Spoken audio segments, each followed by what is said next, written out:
Air conditioner के outer unit का temperature 80 degree centigrade तक होता है, जो हमारे एनवायरनमेंट टेम्परेचर से ऑलमोस्ट डबल है। लेकिन इंटरेस्टिंगली 1 मीटर दूर अंदर की यूनिट का टेम्परेचर 16 डिग्री सेंटीग्रेड तक होता है। एक बहुत ही इंटरेस्टिंग फैक्ट है, एयर कंडीशनर के अंदर जो गैस होती है वह क्लोज लूप में फ्लो करती है। इसकी गैस कभी खत्म हो ही नहीं सकती है, और यदि क्लोज लूप में यह फ्लो करती है तो कुछ लोग बोलते हैं कि यह गैस एनवायरनमेंट के लिए हार्मफुल है। तो यह सभी डाउट इसकी वर्किंग के साथ में क्लियर करते हैं।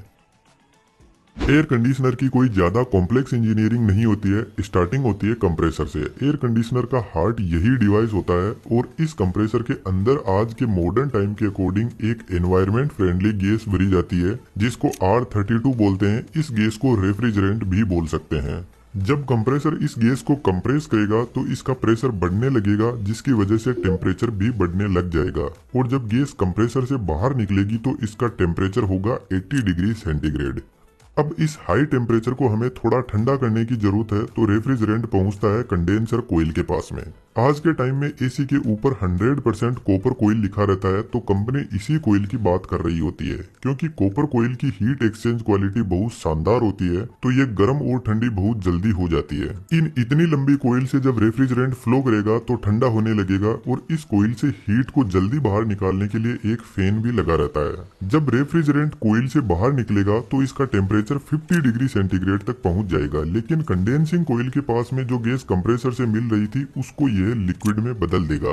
आपको पता है, जब हम पानी को गर्म करते हैं तो वह लिक्विड से वेपर में बदल जाता है, यानी लिक्विड से गैस। इसके उल्टा जब कोल्ड ड्रिंक की बोतल को हम फ्रिज से निकाल कर बाहर रखते हैं तो इसके चारों तरफ पानी की बूंदें जमा हो जाती है, जिसका मतलब है वेपर वापस लिक्विड में बदल रहा है। तो कंडेंसिंग कोयल भी गैस को ठंडा करने का काम करती है, जिससे यह गैस से लिक्विड में बदल जाती है। लेकिन अभी भी यह हाई टेम्परेचर का लिक्विड हमारे किसी काम का नहीं है। तो यहाँ से लिक्विड एक्सपेंशन वॉल के पास में जाता है। एक्सपेंशन वॉल का ओरिफाइस बहुत छोटा होता है, तो इधर वाली साइड में बहुत ज्यादा हाई प्रेशर भी है और हाई टेम्परेचर भी है। लेकिन जब इस नैरो ओपनिंग से रेफ्रिजरेंट बाहर निकलेगा तो इसका प्रेशर सडनली रिड्यूस हो जाएगा, जिसके साथ में इसका टेम्परेचर भी रिड्यूस हो जाएगा, और यह लिक्विड एक्सपेंड करेगा, जिससे यह रेफ्रिजरेंट वापस लिक्विड से गैस में बदलने लग जाएगा। लेकिन यहाँ पर लिक्विड 100% गैस में नहीं बदल पाता है। यह वॉल ठीक एक वाटर स्प्रे की तरह काम करता है। वाटर स्प्रे भी बेसिकली वाटर को वेपर में बदल देता है, और यह काफी ठंडे भी होते हैं। गर्मियों में छत पे रखी टंकी का पानी बहुत ज्यादा गर्म हो जाता है, तो उसको ठंडा करने के लिए शावर से आपको पानी का टब भरना होगा, और आप देखना पानी का टेम्परेचर काफी रिड्यूस हो जाएगा। अब यह एकदम ठंडा रेफ्रिजरेंट जाता है हमारे रूम में लगी हुई इवेपोरेटर कोयल के पास में। यह कोयल भी कॉपर की ही बनी होती है, जो हीट एक्सचेंज का काम करती है। अब यह कोयल रूम में कितनी हीट को एब्जॉर्ब करेगी, इसको टन में मापा जाता है। 1 टन लगभग 3500 वोट हीट एक्सचेंज करता है, जबकि 1 टन का एसी 1000 वोट आवर की इलेक्ट्रिसिटी कंज्यूम करता है। जब ठंडा लिक्विड रेफ्रिजरेंट इस कोयल से फ्लो करेगा तो यहाँ पे लगा हुआ फैन इस ठंडक को पूरे रूम में फैला देगा। जिस तरीके से कोल्ड ड्रिंक की बोतल के चारों तरफ पानी इकट्ठा होता है, ठीक वैसे ही इवेपोरेटर कोयल काफी ठंडी होती है, तो इसके चारों तरफ भी वाटर के वेपर इकट्ठा होने लग जाएंगे, जिनको साइड में कलेक्ट करके इस पानी को बाहर निकाल दिया जाता है।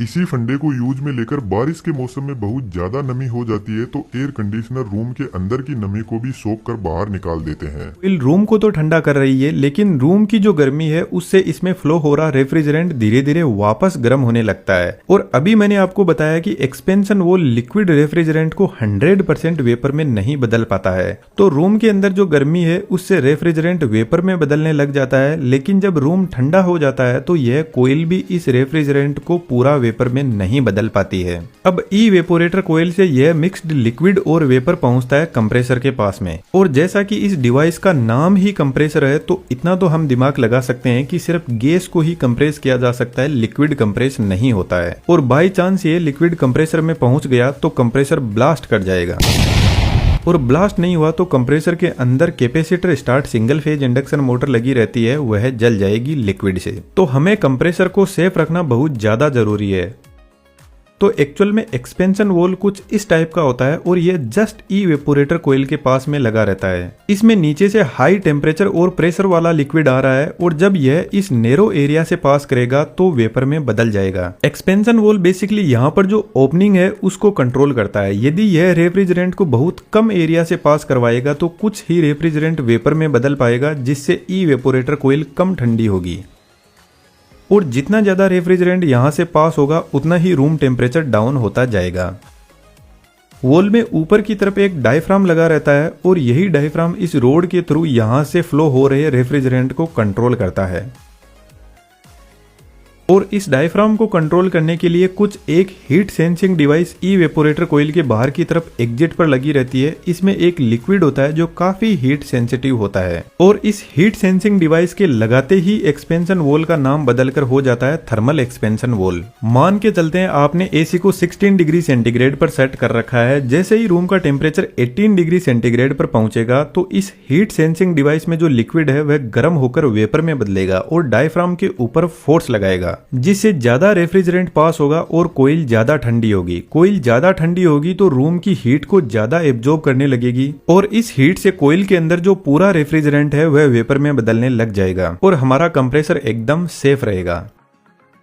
बेसिकली कंप्रेसर कंडेंसिंग कोयल के एकदम पास में लगा रहता है और आज के टाइम में स्पाइरल टाइप कंप्रेसर भी एयर कंडीशनर में यूज होते हैं जो काफी साइलेंट और स्मूथ होते हैं। यहाँ पर दोनों पाइप, एक जिसमें कंप्रेसर से इवेपोरेटर की तरफ लिक्विड जा रहा है और दूसरी जिसमें इवेपोरेटर से निकलकर वापस कंप्रेसर के पास में जा रहा है, यह दोनों पाइप एक दूसरे के पास में सेट की जाती है। इसके पीछे रीजन है, इधर रेफ्रिजरेंट कंडेंसिंग कोयल से आ रहा है जो अभी भी काफी गर्म है और रूम को ठंडा करने के लिए जा रहा है, तो इधर वाली कोयल से थोड़ा बहुत यह भी ठंडा होने लगेगा और इधर वाली कोयल से रेफ्रिजरेंट कंप्रेसर के पास जा रहा है तो यह गर्म होकर पूरी तरीके से वेपर में बदलने लगेगा, जिससे ओवरऑल एयर कंडीशनिंग की एफिशिएंसी बढ़ती है। अब एक सबसे इंपॉर्टेंट क्वेश्चन, वीडियो को पॉज करके कमेंट में जरूर से लिखना, क्या आप बता सकते हो कि यहाँ पर कौन सी डिवाइस है जो कूलिंग को कम ज्यादा कर रही है? यदि आपका आंसर थर्मल एक्सपेंशन वॉल है तो आप गलत हो। थर्मल एक्सपेंशन वॉल बेसिकली यह डिसाइड करता है कि कंप्रेसर के पास में लिक्विड पूरी तरीके से गैस में बदल कर ही जाना चाहिए। यहाँ पर बेसिकली टेम्परेचर को कंट्रोल हमारा कंप्रेसर ही करता है। जब हम एयर कंडीशनिंग के टेम्परेचर को कम ज्यादा करते हैं तो बेसिकली हम कंप्रेसर की मोटर की स्पीड को कम या ज्यादा कर रहे होते हैं। जितना ज्यादा कंप्रेसर रेफ्रिजरेंट को पंप करेगा उतनी ही ज्यादा कूलिंग होगी।